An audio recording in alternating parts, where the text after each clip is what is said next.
best friend. Today, you guys, I'm reacting to America compared why other countries treat their people so much better. I'm your girl, K Siobhan, and I don't know who the I am. Yeah, what up, Chad? Hey, look, this right here was requested by one of my best friends. Thank you so much. Thank you for the other video you requested too. That one was really, really funny. But y'all make sure y'all like and subscribe, and let's get into it. All right, I never heard this one before, never seen this one before. Click. This episode and others like it are made possible by the generous support of my patrons on Patreon. If you'd like to help me make more content like this, consider becoming a patron at patreon.com/secondthought. I'm going to say something that will probably offend many of my viewers. Let me preface this by saying that I, as an American, include myself in the following statement. Americans are quite possibly the most willfully ignorant people on the face of the planet. We have access to the sum total of all human knowledge, yet our understanding of the world rarely extends beyond our own country. And even then, the majority of Americans believe in a vision of the country that does not actually exist. It's not that we're stupid, we just tend to blindly accept that the US is the greatest place on Earth, and therefore don't see any reason to educate ourselves about the realities of the rest of the world. In this episode, we're going to pull back the curtain on how America actually compares to other countries, and consider why the richest country on Earth fails to treat its people with dignity and fairness.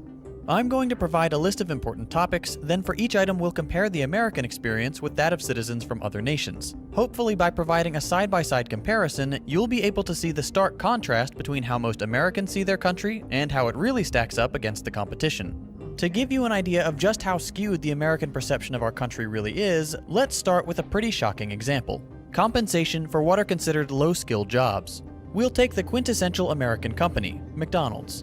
McDonald's is the world's largest restaurant chain by revenue. It operates in over 100 countries and serves over 69 million customers every day. As of 2018, McDonald's was the second largest private employer, with 1.7 million employees, behind Walmart's 2.3 million. How many times have you heard someone refer to McDonald's jobs or workers in a derogatory manner?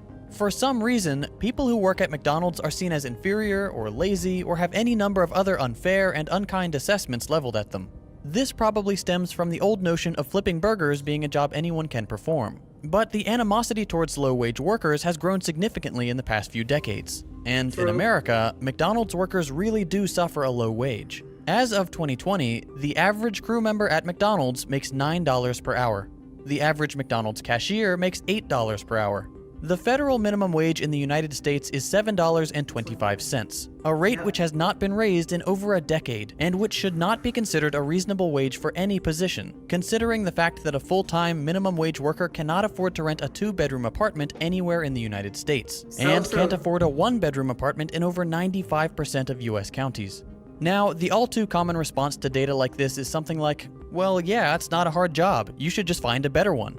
Here's a simple question. Should any job, regardless of technical skill required, pay workers so little that they cannot afford to rent even the smallest place to live? Not to mention other necessities like utilities, food, and medicine. Absolutely not. That is inhumane and cruel, especially coming from the second largest employer in the richest country on the planet. Other notable objections include, McDonald's has to make a profit. If they pay their workers more, they might go out of business. First of all, if you can't pay your workers a fair wage, your company should not be in business. End of story. But again, McDonald's is not struggling to make ends meet. In 2019, McDonald's raked in $21 billion in revenue. But no matter how obvious the exploitation of low-wage workers, Americans are hell-bent on praising the very companies doing the exploiting. Take this article on Reader's Digest, for example. It's titled, "This is what McDonald's workers really get paid." You see that and think, oh, nice, finally some news showing how poorly these workers are compensated. Then you scroll down and nope, they're actually praising McDonald's, saying things like, the food chain is also great for paying their workers fairly, and McDonald's is one of the highest paying fast food chains in the United States. This level of sycophancy is insane. If $8 or $9 an hour is some of the highest pay in the industry, that doesn't indicate that McDonald's is paying fairly, it indicates that a massive chunk of the population is being paid poverty wages. This is where taking an international perspective is so critical. If all you see is feel-good stories about how well McDonald's workers are paid, you'll never know how badly American workers are actually being treated. He is speaking facts, y'all. Like, I gotta be honest, 100%. He is so right. Let's take the same company, the same position, but in a different country. Here's a McDonald's in Denmark. The average McDonald's worker in Denmark, for doing the same low-skill job, makes $22 per hour. Well, hold on, you hear Reader's Digest scream from across the Atlantic. McDonald's workers in America get paid vacation days after just a year of work. Wow, enticing. In Denmark, when you're hired at McDonald's, not only are you making nearly 3 times what you would make in an American Mickey D's, you also instantly have access to a full year of paid family leave and a pension. No slaving away for a year to prove your value to the company. You're hired and you're treated fairly. Simple as that. McDonald's can afford to compensate all their workers like this, but they won't, because US laws allow them to exploit American workers to the point where they're basically slaves, earning the bare minimum to survive, paying all of their income and often going into debt just to pay rent, and having no way to escape this vicious cycle because they're working such long hours. Yeah. This is the case across all of America's low-wage jobs, of which there are many. The plight of the low-wage worker is incredibly dire. And all you have to do to understand that is look at how those same workers are treated in other wealthy countries. Let's move on to another topic, work-life balance. Fair wages are definitely part of this equation. If you're paid fairly, you don't need to work a second job, which will free up your time to be spent elsewhere. But we're going to focus on other metrics, specifically the length of the work week, vacation time, and parental leave. Let's start with the US. Most Americans would say that 40 hours per week is full-time. That seems to be the general consensus. But, in keeping with the country's exploitative labor practices, the hilariously named Fair Labor Standards Act does not actually define what qualifies as full-time. That's left up to the employer. Okay, why does this matter? Well, think of your past part-time jobs. Did you get any benefits? Healthcare, 401k? Probably not. Most benefits, when they're offered at all, are reserved for full-time employees. Companies don't want to provide benefits because they affect their bottom line. America is all about cutting costs, and providing workers with fair compensation is a cost. So, imagine you apply for a full-time job at Best Buy. You're offered the job, but they tell you they only have part-time positions, but they can give you almost full-time. They make it sound like they're doing you a favor, offering you more hours than normal part-time. But this is just another example of employers exploiting their workers. If you work 37 hours per week, you're essentially a full-time employee, but they don't have to provide you any sort of benefits. No healthcare, no vacation, nothing. This is a common practice. Companies will hire people, but keep them just below the threshold for full-time to avoid providing fair compensation. I've seen it happen. I used to work at Best Buy and they would do it all the time. And that's just the companies who are still trying to appear generous. Others will simply not offer benefits at all, or set their full-time positions at 50 or 60 hours per week. Sales positions are notorious for this. They'll often say, well, we expect you to work 40 hours, but all the top sellers are working 60 to 70 hours per week. This is coercion. They're trying to pressure you into working more hours to benefit them, and the compensation is never what they claim it will be. By allowing employers to define full-time work, American workers are held captive by corporations, forced to either work absurd hours to qualify for full-time benefits or find a second job to help cover the cost of things like health insurance. Both of these options lead to a terrible work-life balance, and as real wages have decreased and benefits have been offered less and less over the years, huge numbers of American workers have developed an unhealthy work-life balance. For example, in 1960, when workers had real bargaining power, only 20% of American women worked. Today, 70% of children live in households where both parents are working full-time. Where does all this lead? As of 2020, over 85% of American men and 66% of women work more than 40 hours per week.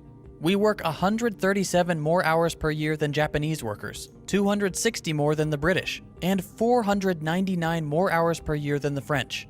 Why do other countries have such a better balance? Because many of them have laws that cap the length of the full-time work week. Companies are required to pay their workers fairly and allow enough time off for employees to maintain a healthy work-life balance. That's not the case in the US. Vacation time is a similar story. Whereas many other countries mandate that employers provide paid vacation and sick days, the US does not. In every industrialized nation, workers get more paid vacation days and holidays than in the US. Here's a depressing graph to illustrate just how poorly we treat our workers. France 31, Spain 34, Austria 38, America 0. 0 paid vacation days, 0 paid holidays. Wow. And remember, these are the mandated figures. Every Austrian worker gets a minimum of 38 paid days off per year. Even in the worst possible employment situation, they'd still get 38 paid days off. In the US, many workers are lucky to get Christmas or Thanksgiving off at all, and the odds that it's a paid holiday? Next to zero. A lot of people ask us, what's the difference between mud water and mushroom coffee? First, we are mushroom coffee. This is mushroom coffee. crazy. Let's move on to our final comparison, paid parental leave. Many Americans aren't even aware this is a thing, so let me explain. When an employee of a company has a child, sometimes they're offered parental leave, a period of time where they can stay home from work to bond with and take care of their new baby. This greatly benefits the employee, the child, and in the long run, the company, because the employee will be happier, less stressed, and more loyal to the company. Of course, offering paid parental leave doesn't benefit corporations in the short term. And if there's one thing that encapsulates the American business philosophy, it's short-term gains over all else. So it won't surprise you to learn that the US is the only industrialized nation on the planet that does not mandate some amount of paid parental leave. This may be shocking to my American viewers because being able to get paid to spend time with your newborn child sounds like an impossible dream in our dystopian labor market. And honestly, it probably is impossible in our current America. We're so invested in self-destructive capitalism that even suggesting the possibility of paid parental leave would put US politicians out of a job. That's not the case in the rest of the industrialized world. In fact, every other OECD nation, and even in many third world countries, new parents are guaranteed at least several weeks of leave. Let's take a look at a few of them. Ethiopia, a country with an annual gross national income of under $900 per person, offers 90 days of leave with 100% pay. Madagascar, 14 weeks at 100%. Afghanistan, 90 days. Denmark, 52 weeks. Norway, 56 weeks. France, 16 weeks at 100% pay for your first child, up to 26 weeks for your third, on top of 104 unpaid weeks. Lithuania, 52 weeks at 100%, plus an additional 52 weeks at 80%. Again, the United States does not mandate a single day of paid parental leave even for the mother, and the father is never considered. This means that workers in America have to choose to either pay the exorbitant cost of childcare or have one parent quit their job in order to take care of the child. These are both bad options, which often lead to economic precarity. But that doesn't matter to the companies employing American workers. Profit is the only thing that matters. Hopefully, seeing these labor practices compared like this has made it clear that not only is the US not living up to its claim to being the greatest nation on earth, but also that it consistently ranks poorly and often dead last in terms of labor metrics. Why is it that the wealthiest, most powerful nation on earth can't pay their workers a fair wage, or provide healthcare, vacation time, or paid parental leave? You should realize by now that it's not that they can't, it's that they won't. Right. Everything in America is beholden to the almighty dollar. Profit is the only motivator. If an action does not produce a greater profit, it will not be considered. Over the last few decades, Americans have watched as our livelihoods, our quality of life, and our dignity have all been stripped away by those who already make obscene amounts of money. Those in power say we're all in this together, but that couldn't be further from the truth.